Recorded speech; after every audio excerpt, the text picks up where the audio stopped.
Thank you very much indeed. Welcome to the Big Questions from King Edward VI School, Southampton. I'm Nicky Campbell. This week, the bishops in the House of Lords battled against the government's welfare reforms and lost. But they haven't given up their fight. Our first big question, is it right to cap benefits? The Bishop of Southampton says it's going to hurt many vulnerable children. Tomorrow, Elizabeth II will have been our Queen for 60 years, and as a young woman of just 25, she also became Supreme Governor of the Church of England.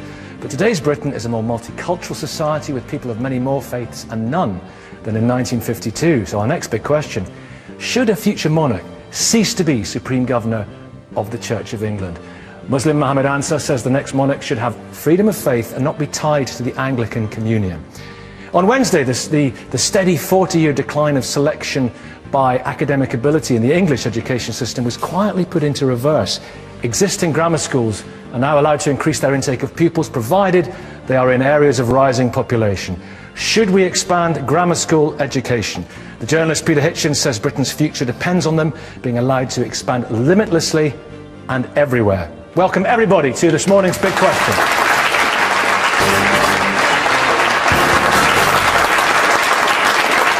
Well, in an open letter to the Observer, 18 Church of England bishops expressed their concern that a cap on benefits could push some of the most vulnerable children in the country into severe poverty.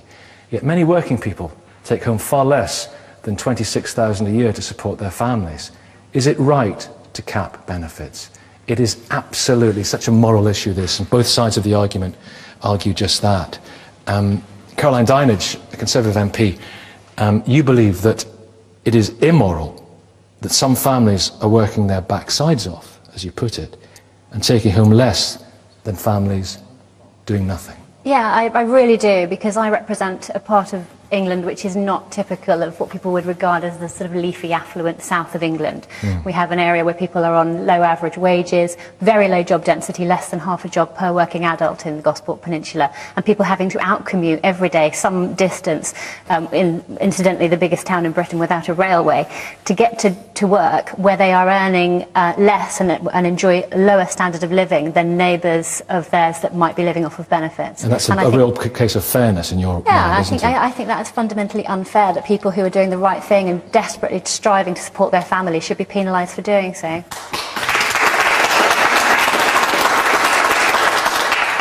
What do you mean by doing the right thing? What about those people on benefits? Are they not doing the right thing? Are they doing the wrong thing? Well, I think that everybody aspires to want to work. Nobody wants to remain on benefits. And clearly, you know, for everybody that wants to work and they can't, it's a tragedy for that family. And I think the longer you remain on benefits, the more demoralising it is, the less likely you are to want to have the self-confidence to go out and get that job. But I think fundamentally, people do want to work to support their families and feel that they are contributing to society. And you're worried about the children of the working poor. The children of the working poor, yeah. What about the children of those on benefits, the vulnerable 220,000 children who will suffer? Bishop Jonathan, tell her about your concerns. Well, I mean, I think there are some common areas of agreement here that welfare reform bill has important contributions to make. We welcome, as a House of Bishops, we welcome its universalism, its readiness to tackle some really critical issues.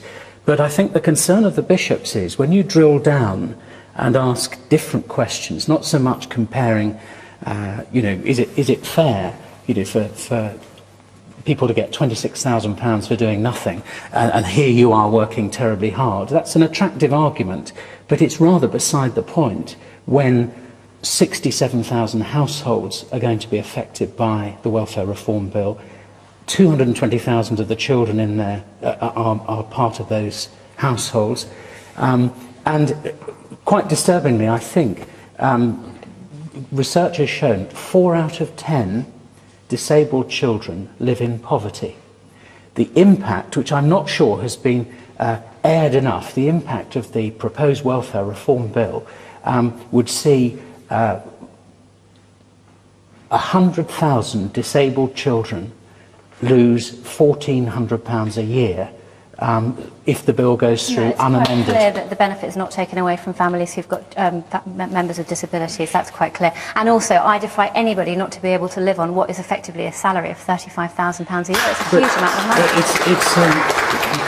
But £500 a week may sound sufficient just looking at it cold and neat. But if you're in the centre of London or in parts of the southeast, rent, basic bills, leaves you very little out of that. And I believe that unamended, the Welfare Reform Bill raises real issues of fairness towards the poorest in our society. Why are the children of the people on welfare benefits more worthy of our care than the children of the working poor? I don't think I would want to set it in that way. I think that's the temptation, to set it in that way. When the Prime Minister presented the policy, I'm troubled by the image of him. Well, the working poor, so. just sorry to interrupt, the working poor get benefit. These people, by very dint of where they are in the welfare system, will not get child benefit. £3,000 a year. Simon, you wanted to come in. When it comes into what we're subsidising, of course, we could debate how the government uses taxpayers' money to subsidise the arms industry, and all sorts of other things, which I notice you roll your eyes at. It's creating jobs for members of our in proportion to the amount of subsidy, it's creating very few jobs, especially as they're being moved overseas. The Gosport area. But on the specific question of the welfare reform bill, if this cap was doing what the government said it would, I wouldn't have that much of a problem with it. Once we look at the detail, we find that the issue of disability is far less clear. We find it also applies not only to unemployed families, but to part-time workers. If you're working 23 hours a week, your benefits will still be capped at the same amount, which means if you're unemployed... Because housing benefit tax credits and also council tax benefit. If you're unemployed and you're offered a part-time job, it won't be in your interest to take Peter it. Hitchens. There's actually a disincentive to Peter work. Hitchens, does it concern you, the 220,000 vulnerable children who will suffer, apparently? Well, I'm always suspicious when people start talking about children in these instances. It's usually a sign of propaganda. That's from those figures from the Children's Society. If people are running households, then it's up to them, provided there's enough money in the household to feed and clothe the children, to put the children first. And for propagandists to say children will do this, children will do that, it's always child poverty. And also in the middle of this, there's discussions of poverty. There is no poverty in this country by comparison with what, as the Bishop particularly must well know, goes on in Africa or Asia. We do not have people who actually cannot afford to eat, have no shelter, freeze to death, have no access to medical benefit. Hang on a second. What puzzles me about the Bishop is that he and his colleagues on the bench seem to have mistaken the welfare state for the kingdom of heaven. I don't know quite why they are so wedded to a particular socialist view of policy that they think that supporting the taxation of the poor to put money into the hands of often people who don't, or in some cases won't work, is in some way a Christian principle. As far as I recall, it says St. Paul said, "He that doth not work, neither shall he eat." And the Church is quite rightly concerned with the support of widows and orphans and people who really and truly need assistance. But it should not be concerned with creating a huge welfare-dependent class of people who don't work. Bishop Jonathan. Of course, I'm grateful for the quick theological lesson, but anytime. I often feel that bishops need them. Well, I think Jesus said he'd come to give good news to the poor. Yeah. And that we were to love our neighbour. Yeah. And so it's not propaganda to speak up for the vulnerable. And You're a Christian, Peter, and the Bible is full of instructions to help the poor and those less fortunate. And so we should. But that is completely different from setting up a society in which people are paid not to work, and also a society, I have to say, in which we have deliberately created, and this is something the Church should really be against, because the Church depends upon marriage above all things, a society which has deliberately created hundreds of thousands of fatherless families in which the children suffer endlessly from not having a father in the home. That's something. Carol, let's get Carol in, and there's lots of hands going up in the audience. I'll come to you, sir, in a minute. I saw your hand shoot up about 5 minutes ago, Carol. Are there people who genuinely, in this country, can't be bothered working? I don't think it's about can't be bothered working. I think there are people who are born into families where there's been generational unemployment, and that is a problem of aspiration. Often they're cited in low educational and attainment areas because nobody wants to work there, and the teachers don't want to go there because actually it's really hard. I don't think, I've never met anyone who said to me, when I was younger, I know what I'm going to be. I'm going to live on benefit. I'm not going to have a car. I'm not going to have a holiday. And I'm also going to be demonised by a state that has deserving and undeserving. So Are you worried about the language here, the sort of the undeserving poor, the deserving poor, Absolutely. the working poor, the hard-working families? Well, there are hard-working families. There absolutely are. And interestingly enough, the universal credit will hit 680,000 DW figures, households, and they'll lose money as well. And they're low and middle income earners. So it isn't, we focus on the people on benefit. Now, the real issue about the benefit problem and the real spend is housing benefit. And a lot's been made of very big, people living in very posh places. That's about private sector landlords charging exorbitant rents. Where are these people going to go? Where are they going to be relocated to Peter, when the average person loses £83 a week? Mohammed, in a minute, I know you're on this. I agree about housing benefit. Housing benefit is a consequence of the crazy decision to sell off all the council houses, which I think is one of the biggest mistakes that we ever made. It doesn't alter the problem that the cost of supporting this welfare state does not come out of the pockets of bankers and millionaires. It comes out of the pockets of the next door neighbours of these people who are actually going out to work, and they are often taking home less than the people they're subsidising. This cannot conceivably be right. Okay, a lady there, yeah. Good morning. Good morning. How about personal accountability?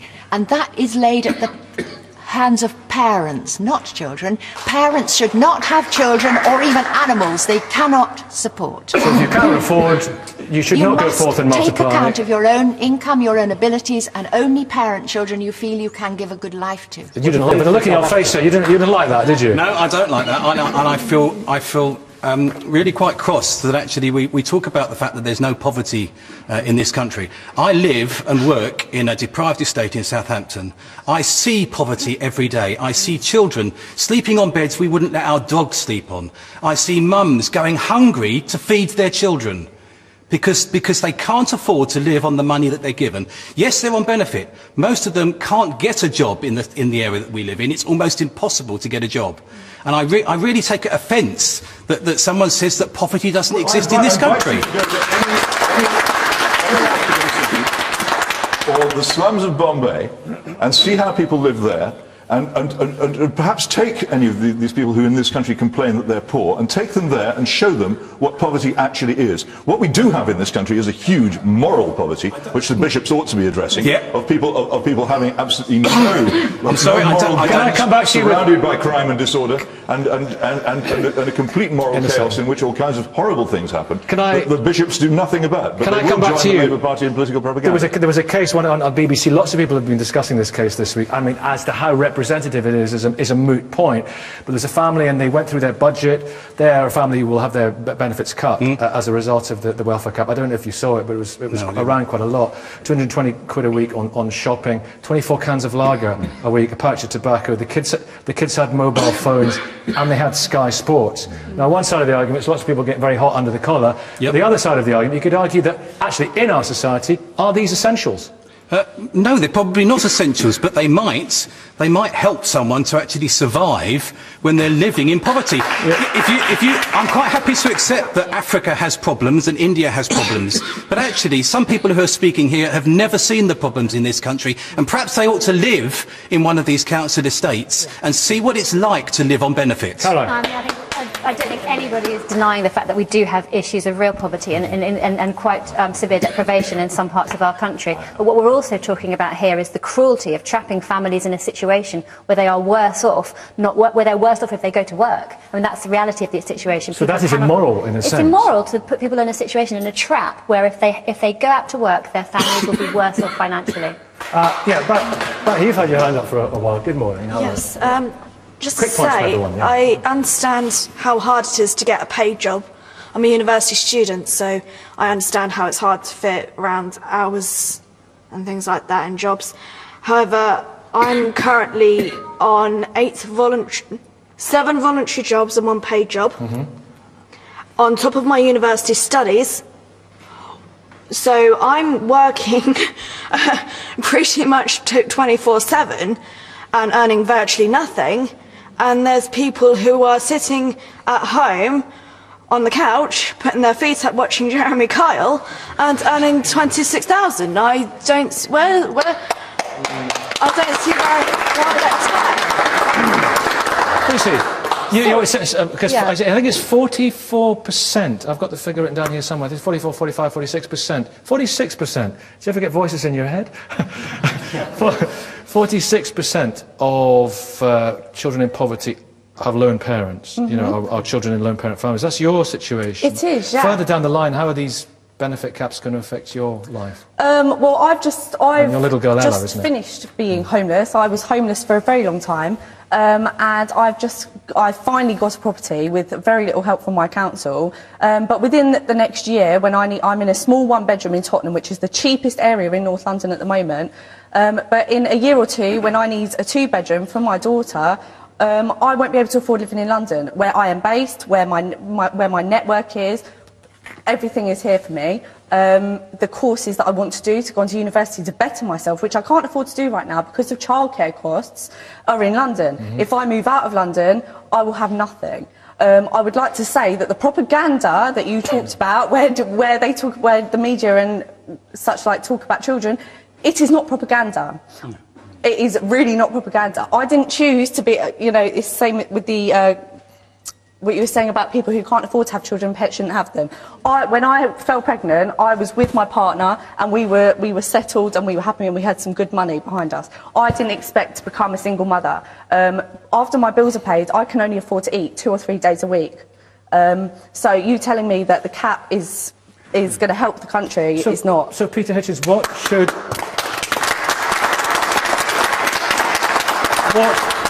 should she do? It's none of my business what she should do, because it's. But it's not just me. There are thousands of families. There are tens of thousands of families in the UK alone today that are in the same position as I am. It's very rude of me to start offering you advice on how to run your life. It's your life. On the other hand, there is a limit to the extent to which other people can support you in your circumstances. They can keep you. They can keep the wolf from your door. They can make sure you have shelter. A civilised society looks after the most vulnerable people. It looks after it, but to what extent? And I want to be one of those people in society that cares for other people in a time when they need help. I don't want to be someone who pays towards landlords charging hundreds of thousands of pounds for housing benefit. But I do worry about what's going to happen to those people, because I'm worried about the families that are going to have to move out of those properties somewhere else. Where are they going to go? What cost is it going to be to us as a society to rip families away from their support systems? Well, you make perfectly good points, and I agree with you earlier on about the housing benefit problem. I'm not a supporter of this government. I think the government is largely grandstanding here. It loves being attacked by the bishops because it actually makes it look as if it's conservative when it's not really. The real problem is the creation of a huge welfare-dependent class by the destruction of fatherhood and the abolition of marriage by several successive Conservative and Labour governments, which the Tories will do nothing about. The bishops won't do anything about either. So that's the real issue. I'm not here as a defender of the government. Heaven forfend that I should ever do any such thing. You think the societal changes that have led us here have been disastrous? Mohammed, you're of the opinion that the consequence of this, albeit perhaps an unintended consequence, shall we say, is going to be a form of, as you've put it, ethnic cleansing. What do you mean? Yeah, I wrote an article on this recently. I think we have to put this debate in a wider context, firstly, and I think the Prime Minister talked recently about saying that he felt that these measures were both right and fair. And I think, firstly, on that first issue of rightness and fairness, you have to look at these things happening. We're talking about, what, 100, 200, 300 million pounds a year at a time when we're spending 120 billion pounds on Trident, at a time when we're spending tens of billions of pounds on... just as the saving in the welfare budget by 2015 is going to be, George Osborne hopes, 18 billion. But there we are. Well, I think at a time when we're spending hundreds of billions of pounds, and in fact trillions of pounds bailing out the bankers, I think there are some serious questions about hitting the poorest in society. However, the point I want to come to is that who are the poorest in society, firstly? And let's try and define this. Because Ian Duncan Smith came out on the 23rd of January, and he did the press junket, and he was very, very clear about saying, we have impact assessments that address these need areas, and we can look very clearly at who these are affecting. Well, actually, if you look at something that was filled out in October last year, that's the Equality Impact Assessment, the government is absolutely clueless. It says, yes, we are going to disproportionately hit black and minority ethnic groups, and within that subset, if you divide it by bigger families as well. Bigger families. Yeah. They've been very, if I can just say, they've been very clear, which is firstly, these measures are designed to hit, especially the housing cap, are designed to hit larger families.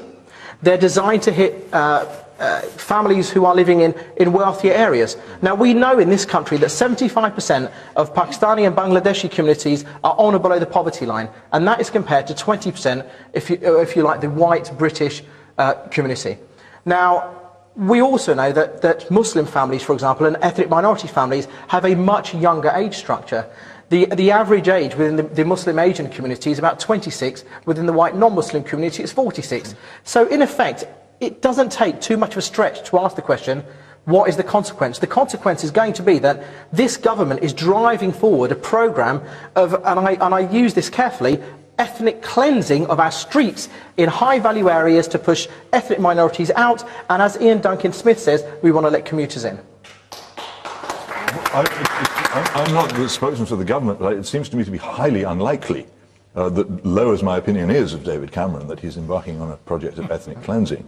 This may be an unintended consequence of the policy, but it certainly isn't what he's trying to do. I really take massive objection to this statement, designed to hit. You know, your welfare changes are designed to hit people. They're not designed to hit anybody. What they're designed to do is not, I mean, we get caught up in the Caroline, Ian Duncan Smith came out very clearly, and he said, and this was just 2 weeks ago, he said very clearly, we want to move large families who are on benefits out of areas where commuters can live. Unintended consequence? Well, no, I really don't think so, because actually I think if a family is living in an expensive area with very high house prices, then they would do what any normal working family would do. They would move to a slightly cheaper area where the house prices are more affordable. That's what anybody would do. And actually, do you agree that people should only have the amount of children that they can afford? Well, children, my grandmother would say, children don't ask to come, Nicky. The children come and then you must deal with them and they must all be loved. But at the end of the day, you know, these welfare changes are not designed to hit anybody. What they are designed to do is to make sure people are well looked after, that nobody is better off living on benefits than they would be if they were going out to... Caroline, this is about social engineering. It's about social engineering, and we have to be very clear about that. We have to leave it there. Thank you all very much indeed. Thank you. And if you'd like to have your say about that debate, log on to bbc.co.uk/the big questions. You'll find links to continue the conversation online. We're also debating live this morning from the King Edward VI School in Southampton. Should a future monarch cease to be Supreme Governor of the Church of England? And should we expand grammar school education? So tell us what you think about those topics and send us your ideas for future debates or any general comments you'd like to make about the programme. Well, if Catherine of Aragon had borne Henry VIII a surviving son, there would probably never have been a Church of England with the monarch at its head. And if the Stuarts hadn't had a predilection for Catholicism, Parliament wouldn't have ruled that English monarchs had to be of the Protestant faith. But should 21st century Britain still be subject to rules derived from, well, the quirks of history? Should a future monarch cease to be the Supreme Governor of the Church of England? Bishop Jonathan. Good morning. How are you this morning? Very well. It's nice to see you. Make the case that in the 21st century multicultural Britain, the monarch should be the supreme governor of, well, effectively, the state-sponsored religion. Well, you have to know a little bit about what the Church of England's vision is, and that's to be present in every community, to be the church for all in every situation. We've talked about those in poverty, those on the edge of society, but those who make difficult decisions for us in business and commerce. The Church of England's vision is to be the church serving the nation. It's not so much privilege, but a responsibility that we take really seriously. I think people caught a little bit of that seeing Rev in the second series of Rev, the really attractive figure of the parish priest who's struggling in prayer, trying to build community wherever he can find it, challenging those, speaking truth to power. Now, it seems to me if that's something like the vision of the Church of England, rooted in prayer, community, service of others, reminding the whole nation that actually we're there for those who are not our members. Why if I can just press on, if that's the vision of the Church, you can do all that with that Queen. Why do you need the King? I think the monarch actually in her life, and we're going to be celebrating... Or his life in the future. Or his life. But knowing where we are now, she embodies that principle of prayerfulness, of care and service of others, and of duty. And at a time when our society is threatened with fragmentation, I'm always looking for an integrating focus. And I think the monarch, as the supreme governor of a church that is established... Why does the monarch need to be religious? Well, this is a complex constitutional issue. It's a simple question. Separate question. But, I mean, I would say, if we're prayerful and open and ready to serve, this is a vital element of being a monarch, particularly in our nation, which has such deep roots in the Christian tradition. Speaking truth unto power. Well, that's why you should support this, being a Christian, because it puts faith at the very centre of the Constitution and of national life. But you don't. I don't. No. Faith should be at the centre of politics. Christians should be at the centre of politics. That's different, I think, to being at the centre of power. Because as Christians, we need to be prepared, as you say, Jonathan, to speak truth to power. It's hard to do that from a position of privilege. As a Christian, I'd want to say, why if our loyalty is to God, our loyalty is to the Holy Spirit, if we recognise Christ as our King, our Queen, our Lord, why are we exalting a human being in this way? Why indeed, in the 21st century, are we suggesting that an unelected monarch, on the basis of an accident of birth, should be the head of state? Do we not trust ourselves as a people enough to run ourselves rather than rely on this Given the people we ceaselessly elect, I think we probably shouldn't trust ourselves. We'll do it's interesting. I mean, we'll do republicanism another day. We've done it before. We'll do it again. Peter, this is a multicultural society. Well, it oughtn't to be. It's a mistake for it to be a multicultural society, and it's bad for everybody that it's become multicultural, because it's becoming a place where nobody belongs. And that's an appalling view. It's absolutely not for me. The fact that this is a society founded upon the principles of the Sermon on the Mount and the Ten Commandments is what makes it... Why do you keep interrupting? And that's another thing you oughtn't to do if you're that Christian. I'll wait till you finish. This is a society founded upon the principles of the Sermon on the Mount and the Ten Commandments, makes it what it is. And it's also one of the reasons why so many people from other countries have come here in preference to the places where they first came from, because of its enormously civilized aspect, because it possesses that wonderful thing, freedom under the law, which is so rare on the surface of the planet, which derives from that religion. It's absolutely right that the Christian religion should be at the heart of our government. One particular type of Christian religion. It's actually the brilliant thing about Anglicanism is that it is so fantastically inclusive. It does not know. Don't laugh. It's very, very important. No, it's true. It's a broad church. Yes, it doesn't turn anybody away. Yeah. Nor does it want to look into the hearts of men. Sorry? Why C of E, and why trust the monarch to be this ideal? If you look at the Island Parish, which is all about a Catholic priest, you see a Catholic priest doing exactly what you're saying in the other programme. So the Queen can't, or any king or queen, can't possibly fulfil that function that is performed by a parish priest, because she has her other duties and her humanness to consider. The Supreme Governor is not an Archbishop. There that needs to be unpicked about, to be Supreme Governor does not in fact mean to be the supreme authority in the Church of England. But it's a figurehead. It's a figurehead. Yes. The Church of England has a person you're describing which doesn't exist in our future monarch, perhaps. Well, I would hope that it does. You have to take an oath to serve. I do, but I would hope that it does for the common good, and because I believe that the Christian ethic and Christian vision that she embodies is vital at a time when we're turning towards individualism and we're exploring how a vision of consumerism is perhaps not all it was set out to be. Well, what about Catholicism? How about that? Well, at least in the 21st century, we now have the situation where if the heir will be male or female, that's got to be a good thing. Yeah, it is a good thing. Peter? Well, I'm not completely convinced, but it's not the main issue. I think when you find yourself in possession, as very few people are ever lucky enough to be, of something very old and very beautiful which works, you should be very careful about messing around with it. If you start knocking down walls and changing things, you'll often find the whole thing falls down. Be careful with these walls. And also, why spit on your luck? If you have got something which works so well, why be so anxious to change it? Old-fashioned, quirky, traditionalist countries don't tend to have torture chambers and secret police forces. And that's not an accident. It works, Mohammed. It works. And it puts faith at the centre of everything. It does, and on a personal level, and Bishop Jonathan will know I have a great affection for him and for the diocese, and I'm a big fan of Christianity. I wish Christians would follow it more, perhaps. What we do have to recognise, though, is this is 2012, and we are living in a modern society with lots of different faiths and cultures and creeds, and people also of no faith. And the difficulty we have, and it's a huge difficulty, is this. Firstly, I don't believe anybody should be above the law. Nobody should be above the law. There should not be a religious requirement for you to be able to take a position that actually an atheist, a Jew, a Christian, a Buddhist, a Muslim should be able to do. A Scientologist, whatever. Whatever. Imagine a Mormon being the head of state. I think they'd prefer to be called the Church of the Latter-day Saints, Nicky. However... It's quite a suffix. Well, it is.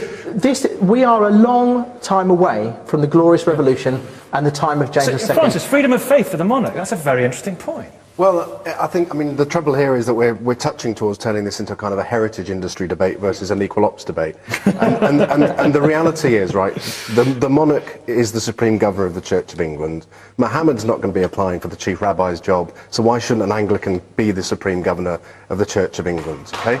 So, and not least because that's good for the Church of England, because, as the Bishop said, it keeps it open, facing, outward looking, caring for the whole of the place in a way that I'm afraid Catholic priests from my own denomination don't do. The Dean of Portsmouth... What if the monarch, sorry Francis, what if the monarch does not want to be an Anglican?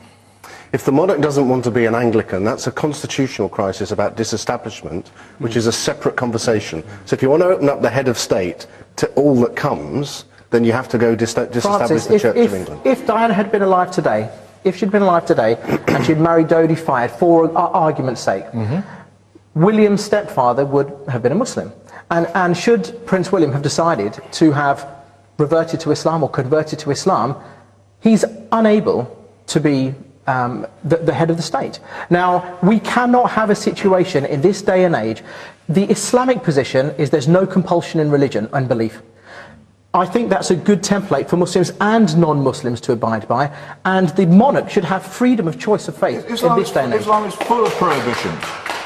In Saudi Arabia, you This isn't Saudi Arabia, Peter. This is the UK. It's Southampton. It's important that one should recognise that in Saudi Arabia, Christianity is effectively illegal, that Christians cannot even go to Mecca.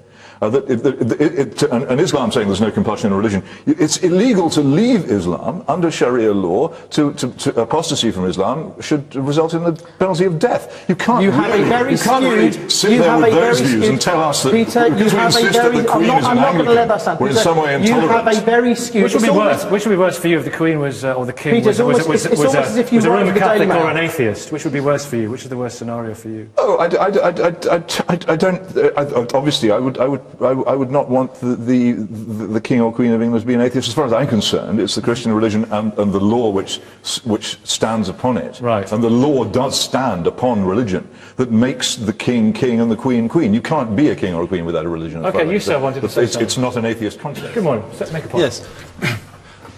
I'm an Anglican, and I love multicultural Britain.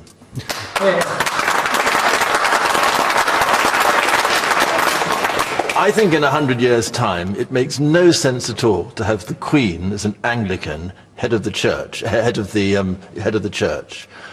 But I don't see why now is the time to change, because I think the real advantage of changing... Well, we are talking about the future, we're not talking about...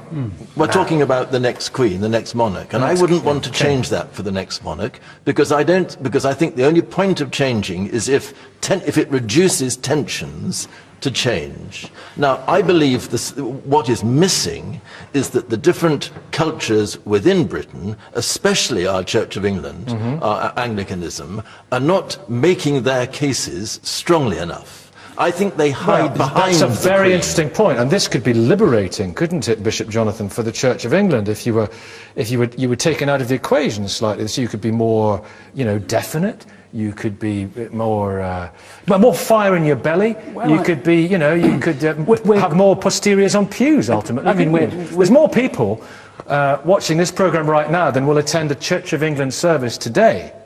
Yeah.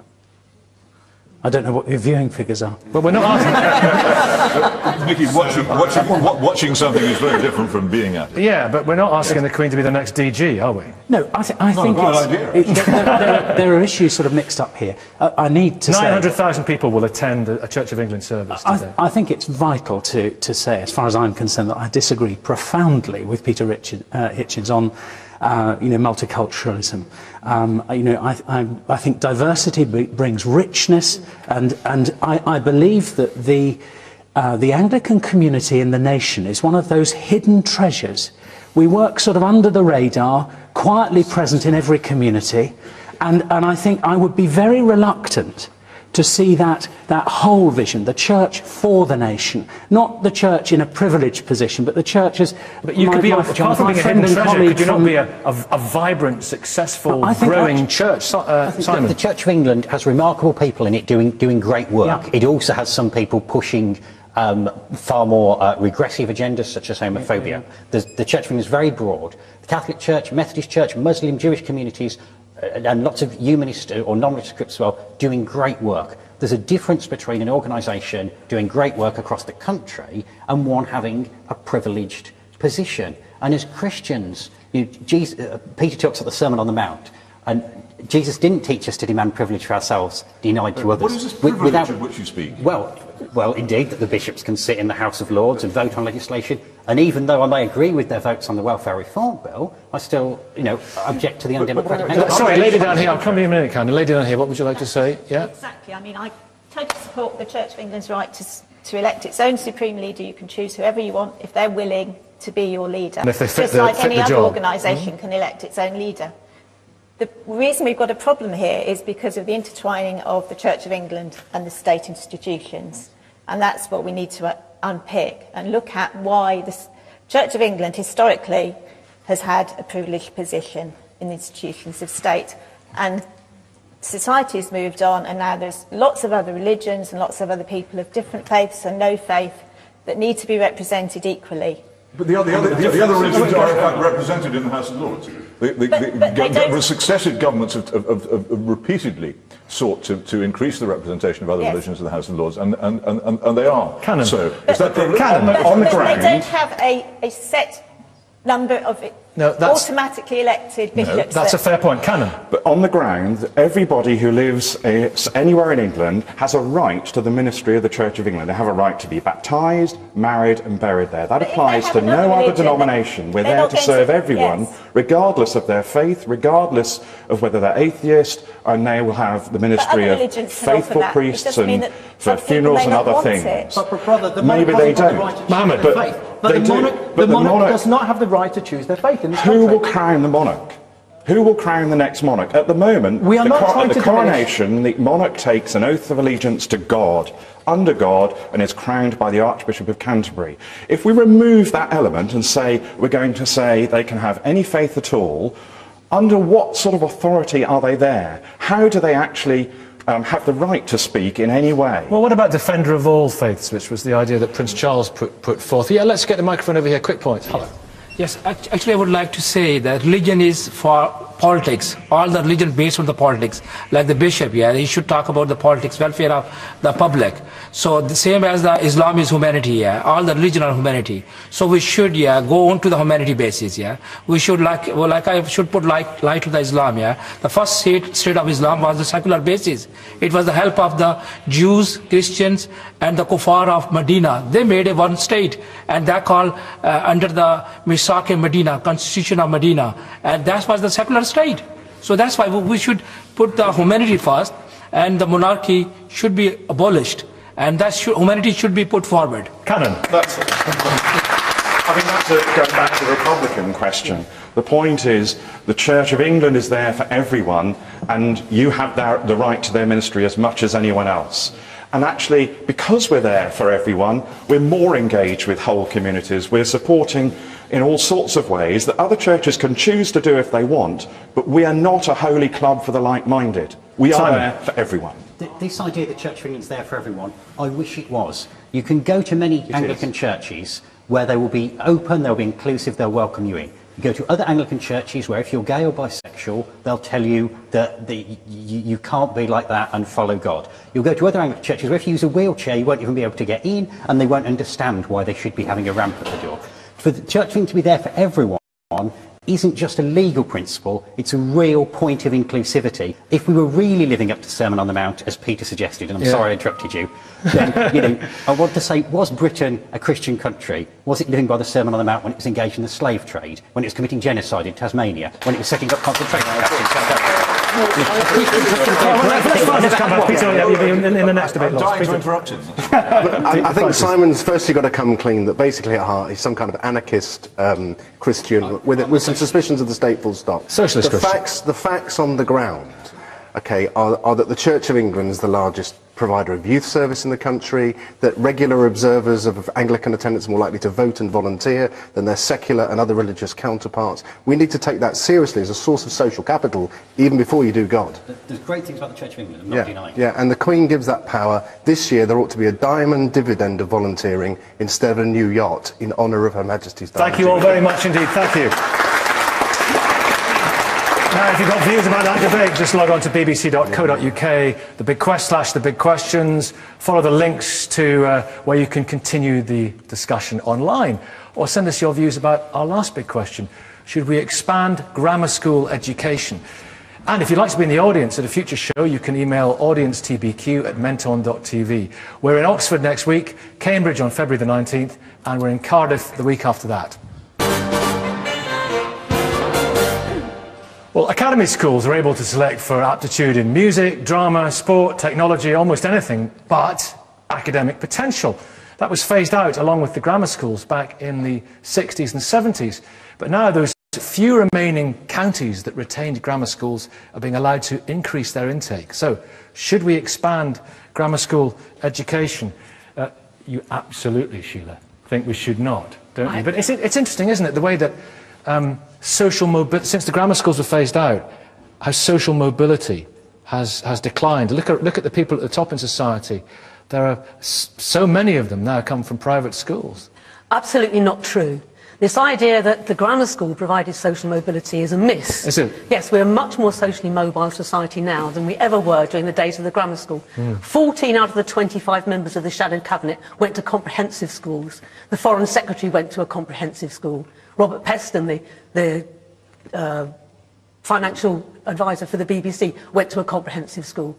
60% of people now going to Oxford went to state schools. This is more than twice as many went when we had the grammar schools. The grammar schools actually destroyed education for about 90% of the population. Only 25% of people went to grammar school.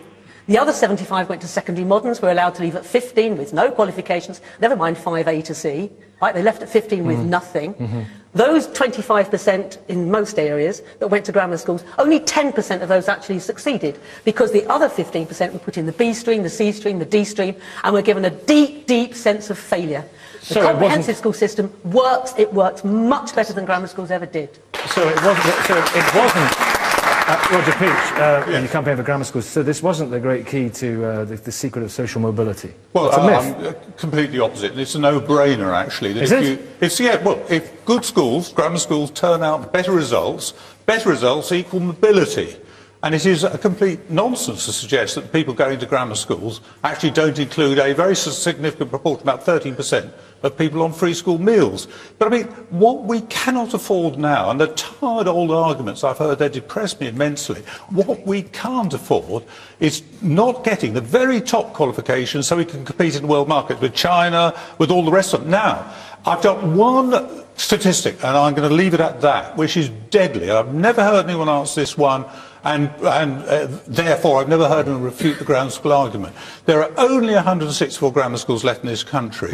There are nearly 3,000 comprehensives. The 164 grammar schools in 2006 produced over half the A star and top A levels in the top subjects, which are going to get us somewhere in the world. Over half, 3,000 comprehensive. That's can't because beat it. they're selective.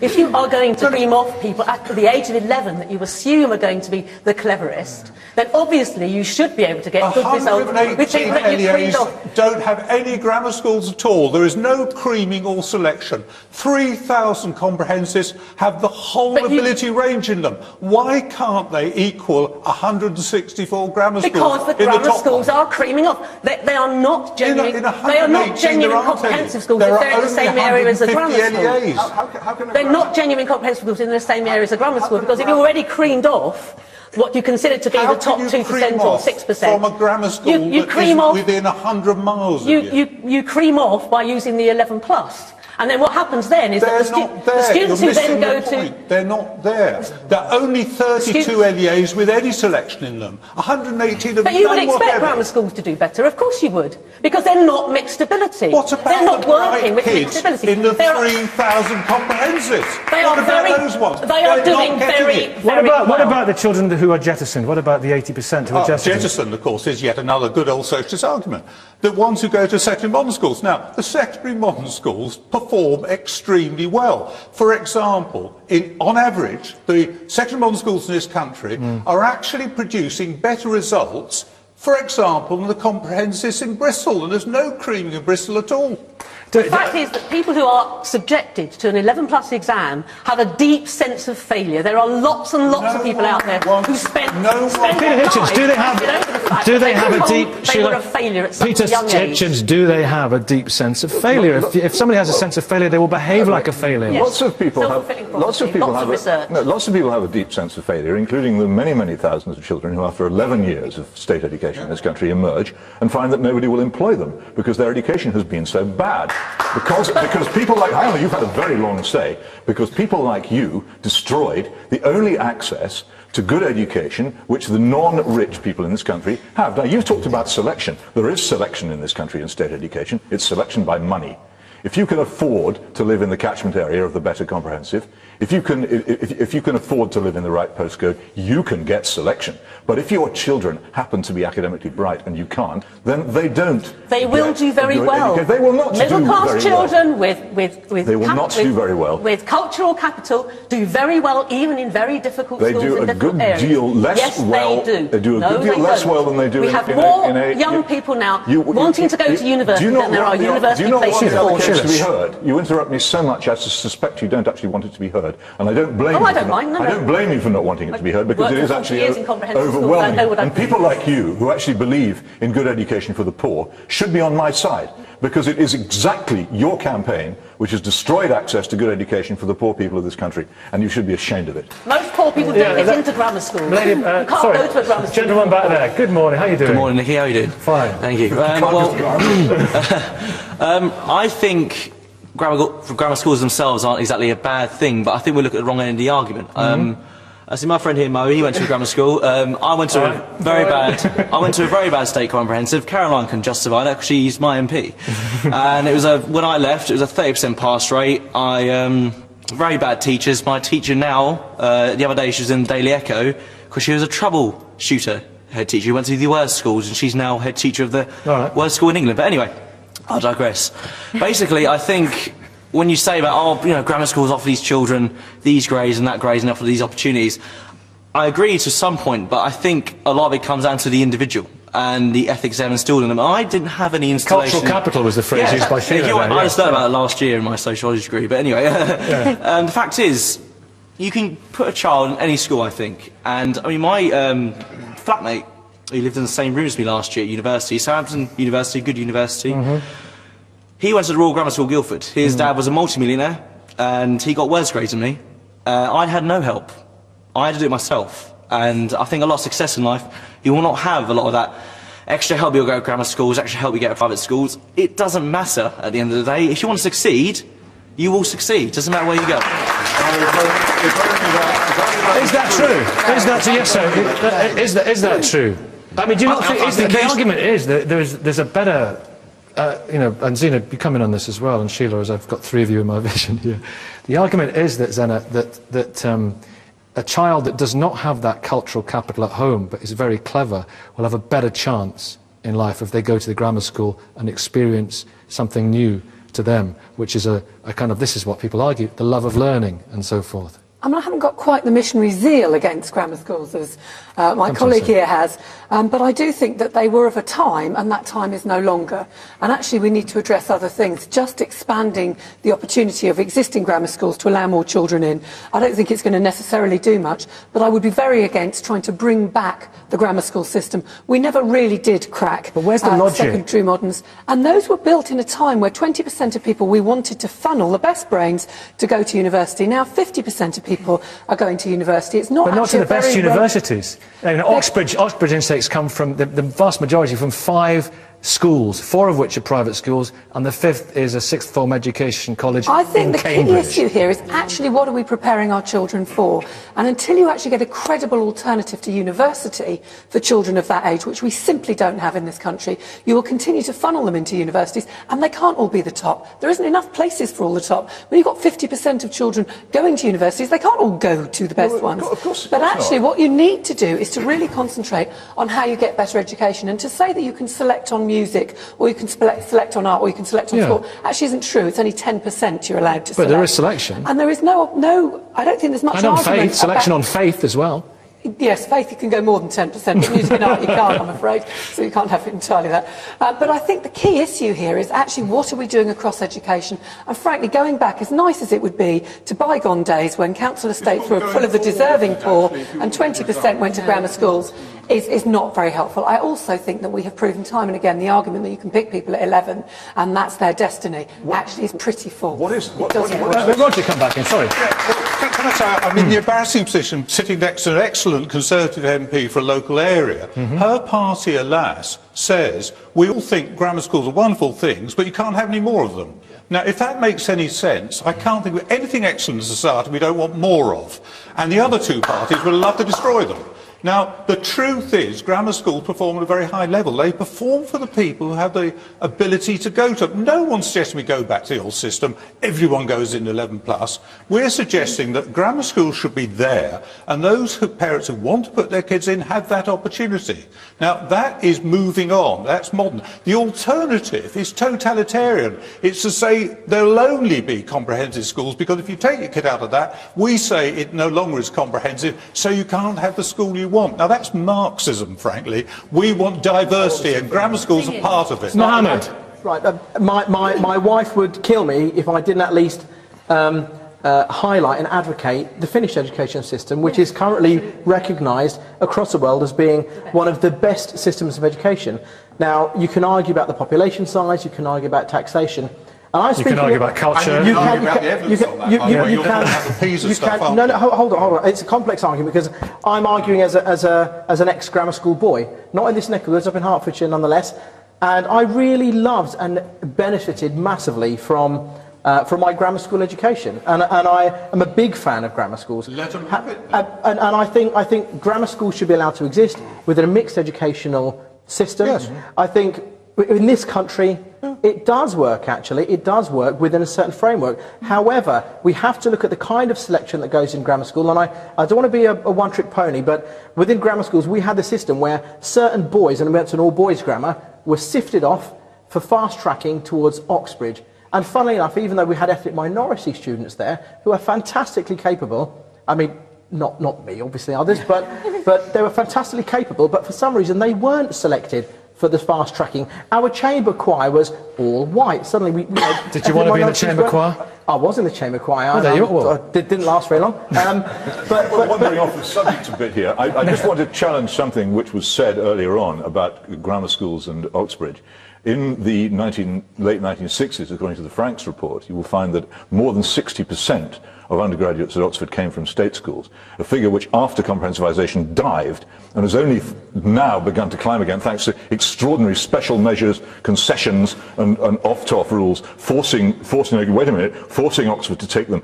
In the days of grammar schools, they got in there in their own right because they were well educated and they were state school pupils, and you destroyed that. The other point that needs to be made repeatedly, the arguers against grammar schools don't actually argue against grammar schools because they know they were good. They say the secondary moderns were bad. Well, I'm not going to argue here about whether the secondary moderns were bad or not. In many cases, they were a good deal better than the comprehensives which replaced them. But if something is wrong with the system, you fix the bit that's wrong. You don't destroy the bit that's working. And what you did, you destroyed the part that was working and saddled everyone with what wasn't working. Sheila. And what kind of triumph was that? We fixed the bit that was wrong by bringing in comprehensive schools, because the 75% who went to secondary moderns weren't being given a fair chance. You told a lie. The Labour Manifesto of 1964. By bringing in comprehensive education. The Labour Manifesto of 1964, which launched this whole thing, promised grammar school education for everyone.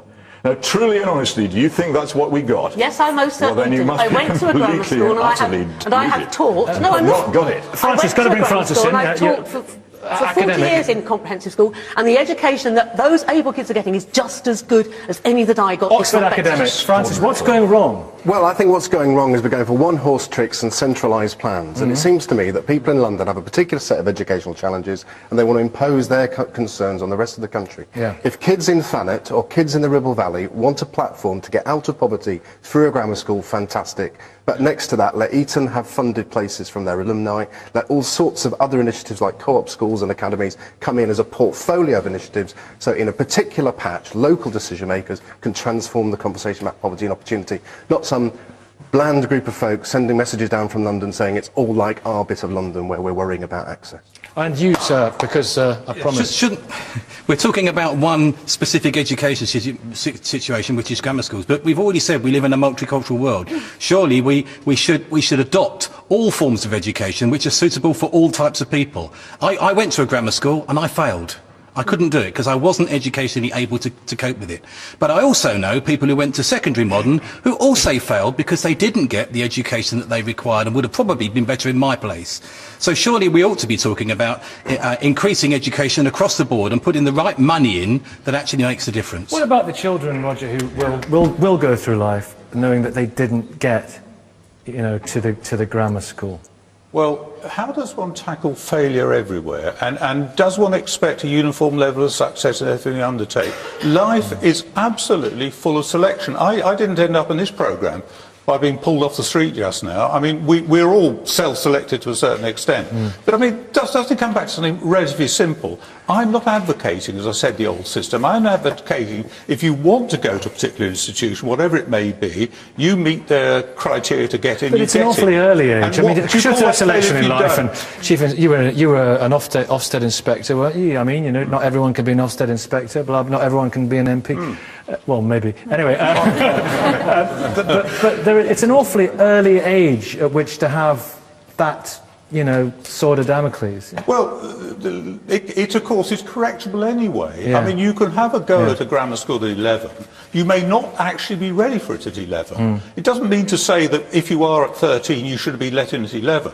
And of course, at 13 you can get in. At 16 you can transfer from the sixth form. I mean, the selection all over, house prices, streaming in the schools, the lot. Yeah. Let's work with a broad platform and have another Harry Edward Evans editing the Times, who got his grammar school entrance at 13 and broke his way through the system from the north. Select by ability, not by money.